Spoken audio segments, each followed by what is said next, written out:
روزے رکھ سکتے ہیں؟ رسول اللہ صلی اللہ علیہ وسلم نے ارشاد فرمایا، بالکل صحیح حدیث ہے کہ افضل الصیام بعد صیام رمضان صیام الشہر اللہ المحرم او کما قال صلی اللہ علیہ وسلم، کہ رمضان کے بعد سب سے افضل ترین روزے اللہ کے مہینے محرم کے روزے ہیں۔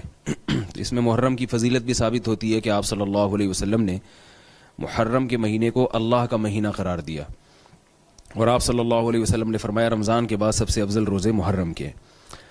تو اس سے پتہ چلتا ہے کہ محرم میں روزوں کی اضافی فضیلت ہے۔ آپ صلی اللہ علیہ وسلم کا جو معمول تھا وہ تھا رمضان کے بعد سب سے زیادہ روزے آپ شعبان میں رکھا کرتے تھے۔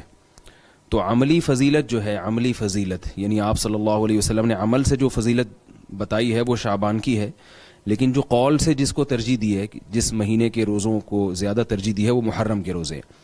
تو علماء نے، علامہ نووی رحمہ اللہ نے اس میں تطبیق یہ دی ہے کہ محرم کی فضیلت بالکل آخر میں، یعنی جب اسلام کا آخری زمانہ تھا اس وقت وارد ہوئی ہے۔ جیسے کہ آپ صلی اللہ علیہ وسلم نے عاشورہ کے روزے کے بارے میں فرمایا کہ میں اگر اگلے سال زندہ رہا تو میں 2 روزے رکھوں گا، لیکن آپ صلی اللہ علیہ وسلم زندہ نہیں رہے، لیکن 2 روزے رکھنا سنت ہو گیا۔ تو علامہ نبوی فرماتے ہیں اگر آپ صلی اللہ علیہ وسلم مزید زندہ رہتے تو آپ صلی اللہ علیہ وسلم پھر رمضان کے بعد سب سے زیادہ روزے محرم میں رکھتے۔ اس حدیث سے ہمیں یہ ایک اشارہ ملتا ہے۔ تو اس لیے محرم کے روزوں کی الگ سے فضیلت ہے، اور عاشورہ کے روزے کی تو بہت زیادہ فضیلت ہے۔ آپ صلی اللہ علیہ وسلم نے فرمایا پچھلے 1 سال کے روزوں کا کفارہ بھی ہے، اور اس کی جو فضیلت ہے علماء سے آپ سنتے ہیں۔ لیکن یہ جو ابتدائی 10 دن ہے محرم کے، ان کی الگ سے کوئی فضیلت نہیں ہے۔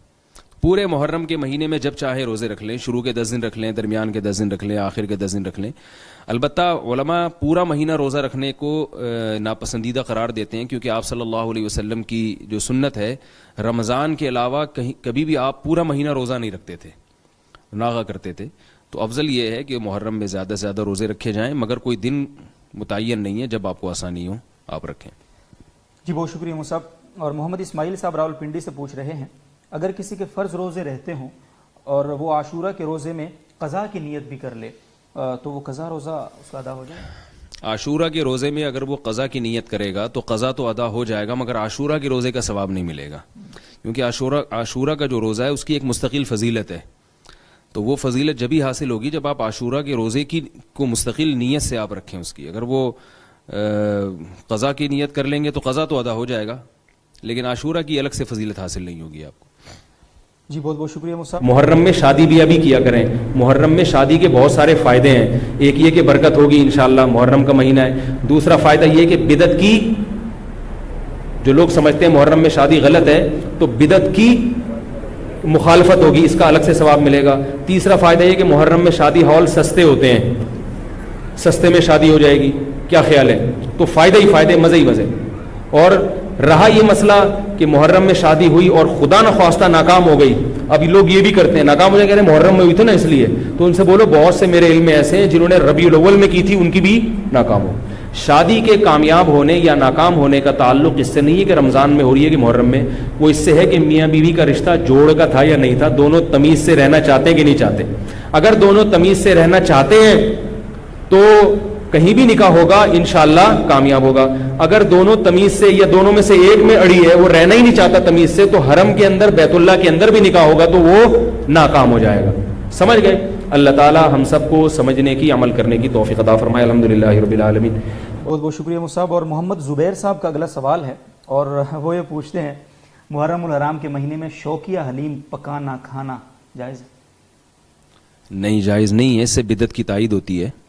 کوئی بھی ایسا کام کرنا، کیونکہ لوگ اس مہینے میں حلیم پکاتے ہیں، اس کو ایک مذہبی رسم سمجھ کے پکاتے ہیں، تو ظاہر ایک بدعت عمل ہے۔ آپ صلی اللہ علیہ وسلم، صحابہ کرام سے اس کا ثبوت نہیں ہے۔ ویسے بھی کھانے پینے کا اسلام میں جو تصور ہے وہ ایسا نہیں ہے جیسا ہمارے معاشرے میں بنا لیا گیا ہے۔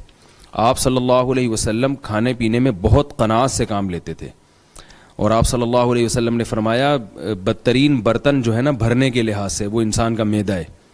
تو ہم دیکھتے ہیں کہ نبی صلی اللہ علیہ وسلم کی سیرت کھانے پینے کے معاملے میں قناعت ہے۔ تو اسلام میں روزہ عبادت ہے، کھانا عبادت نہیں ہے۔ اور حلیم تو بڑی بھاری بھرکم چیز ہوتی ہے، اس کو پکانے میں کتنا ٹائم لگتا ہے، پوری رات دیگوں میں چمچے ہلانے پڑتے ہیں، تو ٹائم کا ضیاع ہے۔ کسی بھی لحاظ سے یہ چیز شریعت کے مزاج سے میچ نہیں کرتی ہے۔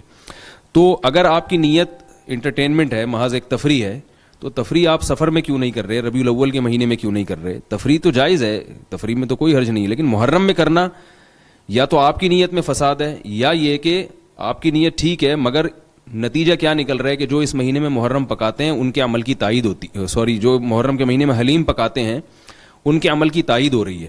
تو اپنے قول و عمل سے ایک بری رسم کی نفی کرنی چاہیے, اس کی تائید نہیں کرنی چاہیے, اس لیے نہیں کرنا چاہیے محرم میں.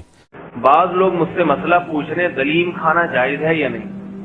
دلیم کھانا, میں حیران یہ دلیم کیا چیز ہوتی ہے. مسئلہ پوچھ رہے ہیں کہ دلیم کھانا جائز ہے یا نہیں. میں حیران, یہ دلیم کوئی نئی ڈش آئی ہے. پتا چلا کہ جی حلیم کو کیا کہتے ہیں, دلیم. بھائی آج تک تو بچپن سے ہم نے یہی سنا تھا کہ حلیم ہوتا ہے, یہ دلیم کہاں سے نکالا؟ تو کہتے ہیں حلیم چونکہ اللہ کے ناموں میں سے ایک نام ہے اس لیے حلیم کو ہم دلیم کہیں گے. یاد رکھو اس زمانے میں کچھ لوگ ہیں جن کا کام جو فارغ ہیں, صحیح ہے نا, ان کا کام ہے ایس ایم ایس پہ اور واٹس ایپ پہ چیزیں گھمانا, فلاں اللہ کا نام ہے تو فلاں کسی پیغمبر کا نام ہے تو وہ اس کمپنی کا بھی یہی نام ہے. ایک دفعہ ہم نے اپنے بچوں میں سے کسی سے کہا کہ بھائی سمت بانڈ لگا دو اس پہ. وہ کہہ رہے سمت بانڈ نہیں ہوتا, عبد الصمد بانڈ ہوتا ہے. سمت بانڈ ہے نا, اس نے کہیں سنا ہوا تھا کہ اللہ کے ناموں میں سے ہر نام کے ساتھ عبد لگانا ضروری ہے. جیسے عبداللہ ہے تو اللہ تھوڑی کہیں گے, اس کو عبداللہ کہیں گے نا انسان کو. رحمان ہے تو عبد الرحمان کہیں گے. تو سمد بھی اللہ کا نام ہے, اللہ الصمد. تو کہنے لگے, بچہ کہنے لگا سمد بانڈ نہیں ہوتا, عبد الصمد بانڈ ہوتا ہے. سمجھ رہے ہو بات کو؟ بھائی نہیں سمجھ. تو ایک اصول یاد رکھیں کہ کچھ لوگ ہوتے ہیں بالکل فارغ, ان کا کام ہے ایسی ایسی چیزیں نکال کے لوگوں کے سامنے پیش کرنا. پہلے کسی کی توجہ جاتی نہیں تھی کہ حلیم بولتے ہوئے اللہ کی طرف. جب آپ نے اس کی اتنی مشہوری کر دی, اب آدمی حلیم کھاتے ہوئے ڈرے گا کہیں اللہ کا نام تو نہیں کھا رہا میں, اللہ کا نام تو نہیں پکا رہا میں. یہ فہمی لوگوں کی باتیں ہوتی ہیں, ان کا علمیت سے کوئی تعلق نہیں ہے. حلیم کو حلیم جب کہتے ہیں تو اللہ کے نام کی طرف کسی کا بھی دماغ نہیں جاتا. اور جب اللہ کا نام حلیم ہے وہ حلم سے, حلم بردباری. جب اللہ کی صفت حلیم بیان ہوتی ہے تو سیاق و سباق کے لحاظ سے اس میں کسی کی توجہ کی دیگ کی طرف نہیں جاتی.